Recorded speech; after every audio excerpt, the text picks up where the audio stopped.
Павел Алексеевич, здравствуйте. Здравствуйте. Вот скандал, произошедший в доме ребенка, специализированном доме ребенка, получил свое продолжение. Это обстоятельство стало одной из причин вашего визита в Якутск. Что уже сейчас можете сказать? Я бы не сказал, что скандал получил продолжение, а ведется все-таки расследование. Мы разбираемся, мы пытаемся понять, что стало причиной для этого потока жалоб. В принципе, хочу вам сказать, что большинство фактов просто не подтвердились. Здесь надо сказать, что дом ребенка специализированный один на всю республику Якутия. И он специализированный, потому что там находятся сегодня дети, которые с рождения имеют различные отклонения в развитии, генетические заболевания, нарушения в развитии. И это очень сложные дети. В прошлом году, когда я был здесь в марте, я пожелал дому ребенка обзавестись новым зданием. Вот видите, буквально несколько месяцев назад они заехали в новое здание, но теперь и спрос другой с тех, кто там работает. Потому что раньше можно говорить и было кивать на слабую материальную базу. Сегодня, извините, вам дали новое здание, новую, достаточно серьезную материально-техническую базу. Там есть все необходимое оборудование, там есть все средства гигиены, там есть все принадлежности необходимые и так далее. А главное, там есть персонал. И вот здесь основная проблема, потому что когда в коллективе начинается конфликт, когда кто-то начинает предъявлять претензии, считать, что каким-то образом нарушены его права, начинает писать жалобы, начинаются проверки, коллектив лихорадит. Это не идет на пользу ни самому учреждению, ни детям, которые там содержатся и воспитываются. И наша задача сегодня объективно, невзирая на лица, разобраться, привлечь к ответственности тех, кто совершил, если он совершил, конечно, какие-то действия, нарушающие права ребенка. Я призываю всех к терпению. Мы свои проверки провели. У нас есть определенные результаты. Но давайте дождемся вывода следствия, прежде всего, и прокуратуры, которая уже, наверное, точку поставит в этом вопросе.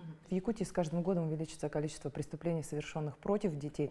Наверное, такой вечный вопрос, что все-таки необходимо сделать, чтобы их становилось как можно меньше, вот как в регионах, так и в целом в России. И здесь надо смотреть, прежде всего, на причины этих преступлений. Вот мы сегодня пытались на педсовете разобраться, в чем же эти причины. И, конечно, печально, когда люди, которые должны заниматься этими вопросами, должны, что называется, не только владеть информацией, но знать ответы на эти сложные вопросы, вдруг путаются в цифрах или вообще не знают, сколько сегодня совершено, например, преступлений в отношении детей в образовательных учреждениях. И, например, в школе совершается преступление. Это значит сбой всей системы и профилактики, и помощи детям, и воспитания, и образования. Это сбой. И когда мне министр образования не может сказать, сколько таких преступлений, что это? Невнимательность, безалаберность. В общем-то, на такой должности не предусматриваются такие человеческие слабости, как невнимательность. А когда вы сегодня, извините, не владеете даже цифрой просто, не надо мне тогда объяснять и доказывать, что у вас целые программы существуют. А если программы существуют, то я сегодня предложил, давайте оценим. Действительно, в Республике Саха-Якутия сегодня очень много программ, которые направлены и на профилактику правонарушений, и на поддержку семьи, попавшей в сложную жизненную ситуацию, и на поддержку детей, которые находятся в конфликте с законом. Ведь каждая программа имеет деньги, финансирование. Так давайте посмотрим, насколько они эффективны. Если мы начали с вами разговор с того, что растет число преступлений против детей? Растет. А на что направлены эти программы тогда? Где этот сбой? Надо разбираться. Здесь надо оценивать каждую копейку вложенную, насколько она дала результат. Потому что сегодня вы сами знаете, средств в бюджете не так много, новых программ не появится. Единственный вариант — это сокращать неэффективные программы и поддерживать эффективные. Из 50 школ Якутска, города Якутска, в 27 есть службы школьного примирения. И там ситуация совершенно по-другому выглядит. Любой внутришкольный конфликт решается, не разгорается, а вовремя решается. Поэтому вот по этому пути надо идти. И понятно, что на поддержку этих служб, внутришкольных служб примирения, которые, кстати, не требуют бюджетного финансирования, они в основном на общественных началах. Вот усилия надо сюда направить, а не придумывать новую программу какую-то, куда должны выделяться бюджетные средства. Вы, наверное, наверняка уже в курсе о том, что в Якутии принят закон об ответственном родительстве. Как вы его оцените и насколько необходимо на региональном уровне принятие таких актов? Посмотрите, что происходит. Год назад я обращал внимание в Республике Якутия на то, что количество разводов значительно превышает половину браков, которые совершаются, то есть более 50%. А за это время, если вы посмотрите за год, как изменилась динамика, а браков стало еще меньше, а разводы примерно на том же уровне. Это говорит о том, что сегодня надо вести работу по разъяснению, по подготовке к тому, чтобы молодые люди стали родителями. Поймите такую простую вещь, ведь все законы у нас были и существовали, их достаточное количество. Написать новые мы можем, но как мы их реализуем? Я хотел бы увидеть, конечно же, распоряжение правительства по реализации этого закона, потому что важна не сама декларация, а именно юридический механизм реализации этого закона. Я думаю, что немножко с другой стороны надо заходить. Вот как раз смотреть на то, чтобы этим занимались родители. Многие семьи надо восстанавливать и помогать очень аккуратно, не вмешиваясь в семью. Поэтому посмотрим, как он будет жить, как он будет реализовываться, закон. Я все-таки хотел бы, чтобы семью лишний раз не тревожили и не трогали. Сегодня очень важно говорить о другом. Сегодня важно говорить о том, чтобы вся наука, вся система образования, вся программа обучения в средней школе была пронизана вот этой идеей семьи, крепкой семьи, в основе которой лежит любовь, взаимное уважение, взаимное понимание, поддержка. Об этом надо рассказывать. Вот если мы на истории, на литературе, на географии будем рассказывать об этом в рамках обычного предмета, нам не нужны никакие другие предметы в виде этики, психологии семейной жизни или семьеведения, вот предложение такое есть предмет. Зачем? У нас всего достаточно. Вот тогда принятие закона о ответственном родительстве, конечно, ляжет на благодатную почву, будет поддержано и понято.